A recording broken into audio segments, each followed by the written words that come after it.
Just as other US presidents have historically used the military as re-election props, staging attacks on US-designated quote-unquote rogue nations and quote-unquote terrorists to solidify their voter base, so Donald Trump is campaigning as the sheriff that will bring law and order to the vast areas of the nation occupied by the quote Black Lives Matter end quote inspired hordes last month.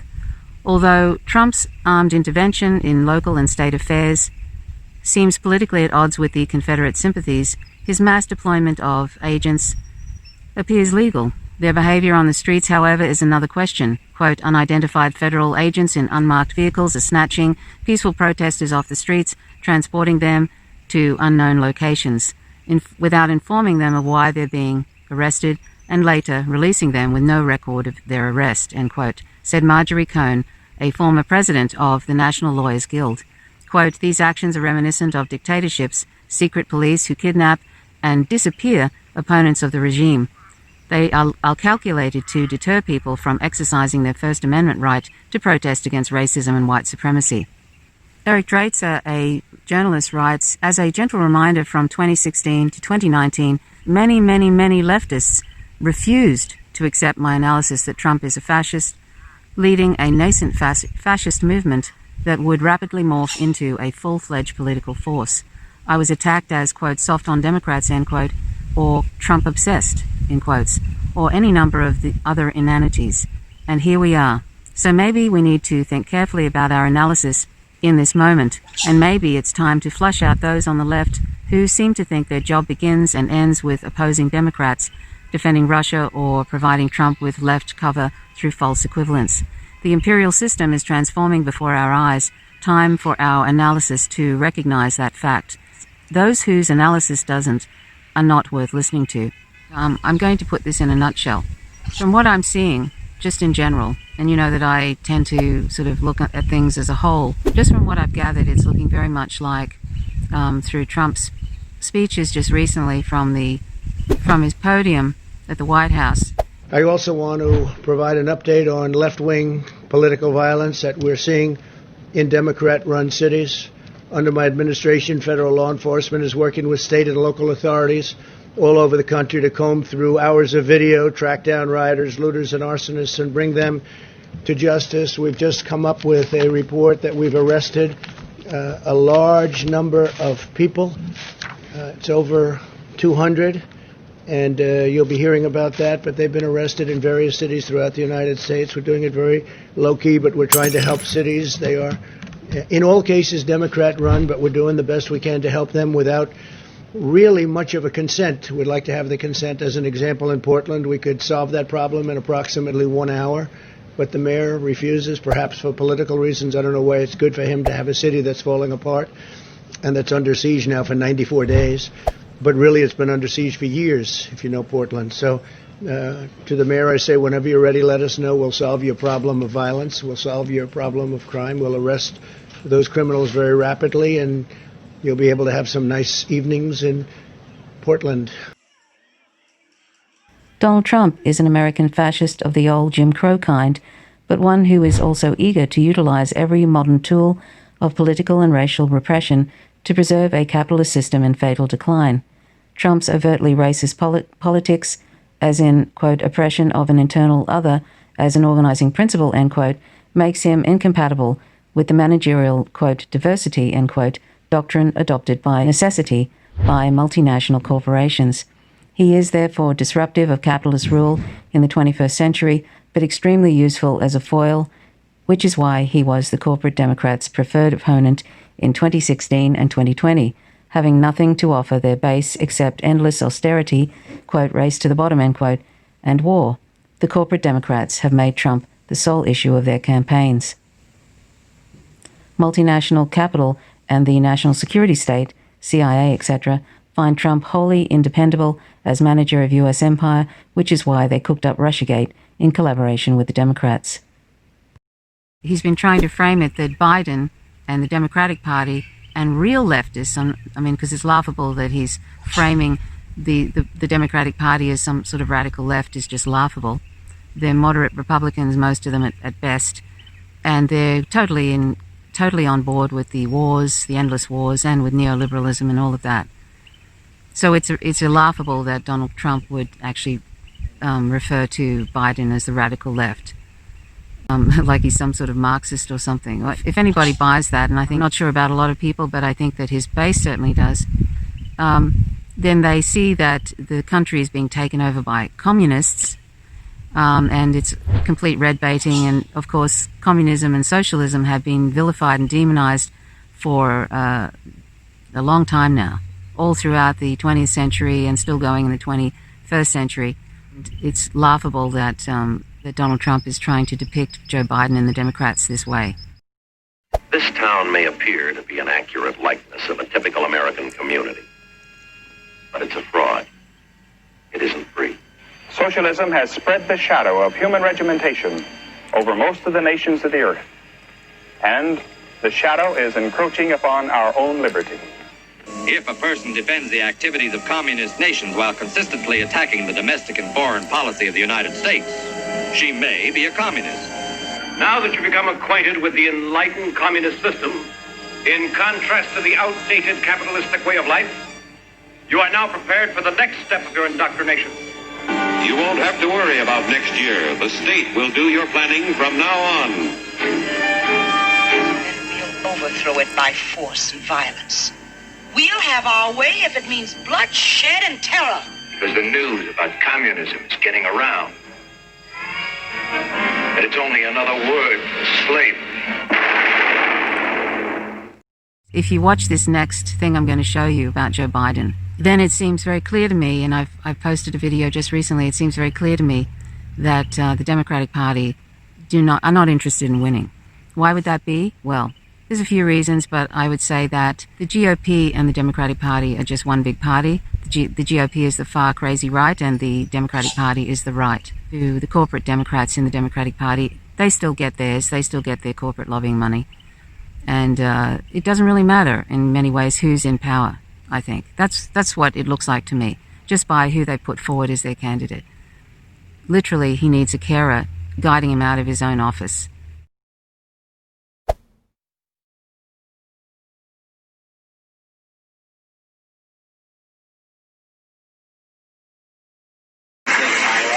We're going to survive all the way through this whole thing. Thanks, guys. It doesn't matter that he's reading off a teleprompter. Joe Biden can't even read off a teleprompter. COVID has taken this year, just since the outbreak, has taken more than 100 years. Look, here's the lives. When you think about it, more lives this year than any other year for the past 100 years. He really is in a bad way, unless people are totally on board with a quick switch for Kamala Harris becoming president, or that she takes over a few months into his presidency. Unless people are okay with that, it's ridiculous that this man is being put forward, and that's why it seems very clear to me that the Democratic Party do not want to win. And they're quite happy with fascism, because Donald Trump is looking very clearly like a neo-fascist in office now, like he was before, but it's full-on fascism. He's heading that way. Obama made police state history when he got Congress to pass legislation allowing U.S. citizens to be indefinitely detained without benefit of trial or charge, a leap into the abyss that even George W. Bush dared not make. Quote, "The tools of state oppression Trump deploys as the mad white Avenger were already well used by past presidents." Mr. Speaker, I rise in reluctant opposition to the National Defense Authorization Act of 2012, which we'll be voting on today.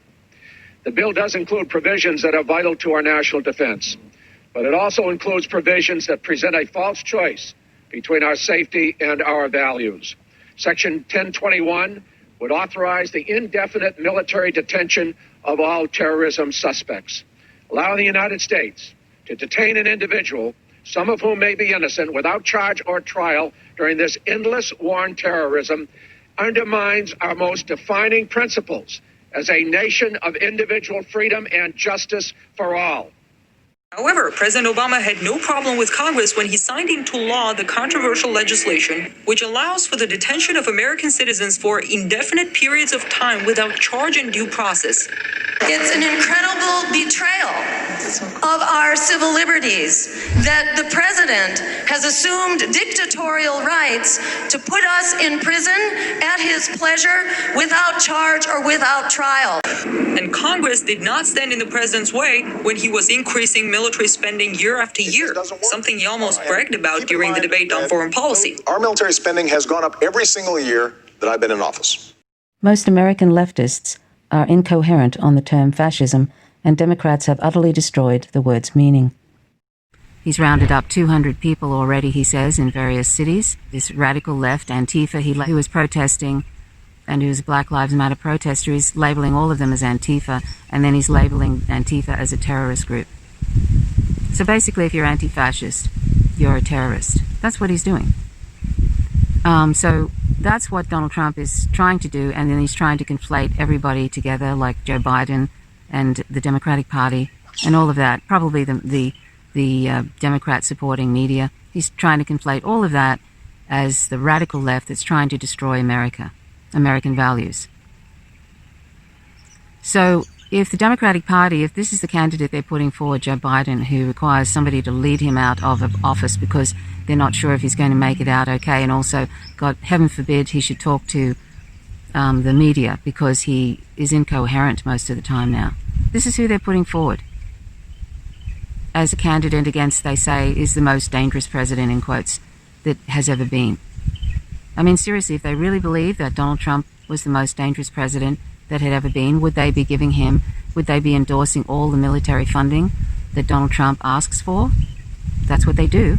Would they be putting forward one of the worst candidates possible, worse than Hillary Clinton, that is virtually incoherent and is probably only about 6 months away from possibly needing care at home because it looks like he is having difficulty just even finding his way out of an office. He's having trouble putting words together, sentences together. And the only way I think that they're actually managing to get him through so far is to keep him away from the media and have him in his home and not let him talk to anybody, and also probably giving him stimulants, some drugs that improve his cognitive function when he really has to actually deliver a short speech. He wouldn't last through a debate. He wouldn't last through a debate with Donald Trump, even though Donald Trump is a liar, and Nancy Pelosi looks like she is trying to make out as if Donald Trump isn't worth debating because he's a liar. Well, that's true, but none of them are worth debating. They're both liars. And Donald Trump is, fascistic on top of everything. And so is the Democratic Party endorses all these 14 characteristics of fascism in a way, even though they pretend that they're for diversity and everything else. They're totally on board with most of what is happening. Totally. They just have to pretend to the public that they're not. But if they were truly against all of what is happening, they would not be putting forward such a poor candidate. They would have helped Bernie Sanders get into office. Not that I'm saying Bernie Sanders would have been great. I think he probably would have been led down the path of different imperialist wars because he's a soft imperialist for all that he goes on about different things. But the thing is that this is very clear, that it should be very clear to people, if you're paying attention, that this is just one big party and they don't really care who's in office. As long as they're getting their corporate lobbyist money, as long as they're lining their pockets, it's just one big kleptocracy. And this is all theater as usual. So Donald Trump is happy is quite happy rounding up. He said he's rounded up 200 people who are protesters. He is going to fully enforce the law and arrest people. And the thing is, remember this, as John F. Kennedy said, if you make peaceful protest impossible, you make violent protests inevitable. So there are reasons why people may be burning things, because it's their only way of actually, it's like if you were locked in a building and you couldn't get out and you were crying out for help over a long, long time and no one was paying attention to you, eventually you might actually start trying to destroy the walls and doing what you could to destroy the structure that is keeping you imprisoned. And that is what is happening in many of these cities, because there is so many people now who are disenfranchised, who are poor, who are facing eviction, literally tens of millions now facing eviction under the mismanagement of Donald Trump during this COVID pandemic, and the Democrats have not helped really at all to stop these evictions. In many ways, they've actually They said they wanted to provide legal support. That's not support for people facing eviction. Anyway, I'll show you these two clips of Donald Trump laying out his little fascist dream for America after he gets in office. And just to let you know, he's going to make many advertisements showing how incompetent Joe Biden is. And that's not hard to demonstrate that. There's a lot of evidence that shows how far gone cognitively Joe Biden is, and that he's almost incoherent at times. If that's the case, that Donald Trump is laying out his fascistic aims for the next 4 years, then that is a frightening thought. It's a frightening thought, and people should be very, very concerned. But he has been led to this position through decades and decades and decades of allowing this to all culminate in Donald Trump, or worse in the future, worse than Donald Trump. It's looking very much like now Donald Trump is caught up in the polls. He was looking pretty bad during this pandemic, and now he's catching up. And even Republicans that were thinking about voting, say, for Hillary Clinton, there was a certain percentage that were thinking about voting for Hillary Clinton last election. Now that number has dropped even for Biden. Because really, why would you go for Republican light when you can have full-on Republican? I mean, that's what the Democratic Party has been appealing to. They've been appealing to Republicans and ignoring their base. And Joe Biden has no interest in bringing in Medicare for all, absolutely none, and neither have the Democratic Party corporate Democrats. And there's a whole bunch of things, and they're totally on board with the wars. Why go for Republican light when you can go for Republican? So I hate to say it, both these candidates are horror stories, but Trump is more of a horror story. Are you going to condemn the actions of vigilantes like Kyle Rittenhouse? We're looking at all of it. That was an interesting situation. You saw the same tape as I saw. And he was trying to get away from them, I guess, it looks like. And he fell. And then they very violently attacked him. And it was something that we're looking at right now, and it's under investigation. But I guess he was in very big trouble. He would have been. He probably would have been killed. But it's under investigation. And this is what the United States has now. Years of voting for the quote-unquote lesser evil. This is what has brought people to where they are. And the Democrats are actually taking legal action to get the Green Party removed from the ballots. It's not a democracy, the United States. It is an oligarchy. And now it's approaching full-on fascism. And fascism doesn't mean Trump. You know, the mainstream media has been complicit in the bringing about of this. The Democratic Party has been complicit in the bringing about of this. But I really feel like at this point now, it's fairly clear that Donald Trump is going to get in. He's going to be re-elected, and then it's going to be frightening from then on. And whose fault is it? It's the duopoly's fault. It's the Democratic Party's fault for just not listening to their base, being a neoliberal, warmongering party that is on board with every single war that is presented to them. It is the mainstream media, the corporate-owned mainstream media. It's their fault, funded by the weapons industry. And it's also because there are so many disenfranchised people now in the United States that half the country doesn't vote. And because they think, why bother? Because of that.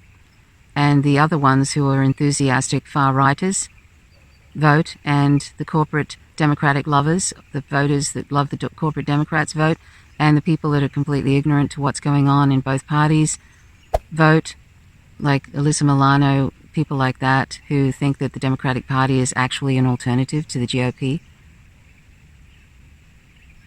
That sort of voter. So here we are now. It's arrived. Fascism is arriving. And it's being brought together thanks to many, many, many decades, the 20th century and part of this century, to bring us here. And all of us are going to suffer. All of us around the world are going to suffer because of this. And I have to say that I fear for independent journalists right now. Real independent journalists, real left independent journalists, I fear for them right now. And it just means more suffering for all of US citizens, and it means more suffering for people in Venezuela and Bolivia and Syria and all the countries who are being targeted by the US, and that includes China and Russia. And it could end up in a big mushroom cloud, and I include Iran in that. Iran is going to be targeted more and more, and it's just a matter of picking off these countries one by one as they do. The US empire is falling, and with it, it is trying to take out as many countries as it can to take over. And what's going to stop them? The only thing now that could change this, if he gets back into office, is if the army and federal law enforcement and the Home Guard and all of that, if they refuse to round up leftist protesters, real leftist protesters, if they refuse to round people up and they refuse to do the bidding of Donald Trump or whomever else is going to be in power in future who is even more of a fascist than Donald Trump. That's the only way that's going to end this, I think, at this point, is when the actual law enforcement, these various, the army, etc., refuse the orders, which they should do, refuse the orders to oppress their own citizens in a full-on way, including the police. Of course, you can't rely on the police. They're just an arm of this fascism, as is evidenced by what's happened in Portland, how the police treat actual civilians in Portland and have done for a while and elsewhere. But the only way this is going to end is when the muscles of this empire refuse to join in this fascism.